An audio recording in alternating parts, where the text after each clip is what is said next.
Sosok asli Dr. Anggi Yurikno yang identitasnya dipakai dan dipalsukan oleh dokter gadungan di Rumah Sakit PHC Surabaya terungkap. Sosok asli Dr. Anggi Yurikno yang identitasnya dipakai dan dipalsukan oleh dokter gadungan di Rumah Sakit PHC Surabaya terungkap. Dr. Anggi Yurikno mengaku identitasnya dipalsukan oleh Susanto untuk melamar pekerjaan dokter di Rumah Sakit PHC Surabaya pada tahun 2020 lalu.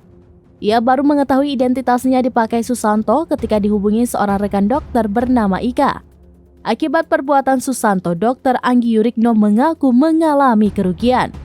Namun ia tidak membeberkan kerugian apa yang dialami. Berdasarkan info beredar di internet, Dr. Anggi Yurikno merupakan dokter umum yang saat ini praktik di Bandung, Jawa Barat. Pria kelahiran 22 November 1989 itu tercatat pernah menempuh pendidikan di Fakultas Kedokteran Universitas Syah Kuala Darussalam, Banda Aceh. Dr. Anggi Yurikno tercatat sebagai anggota dari Asian Pacific Society of Respirology. Melihat akun Instagramnya @anggi_yurikno, dokter satu ini telah memiliki keluarga kecil. Ia memiliki 2 orang anak yang selalu bersama-sama dalam berbagai kesempatan dan momen bahagia bersama istrinya.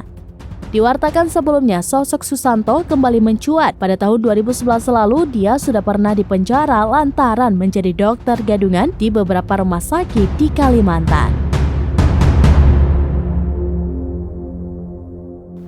Demikian informasi terkini Syedaralun, saksikan terus beragam informasi lainnya. Jangan lupa like dan share seluruh akun seramines.com.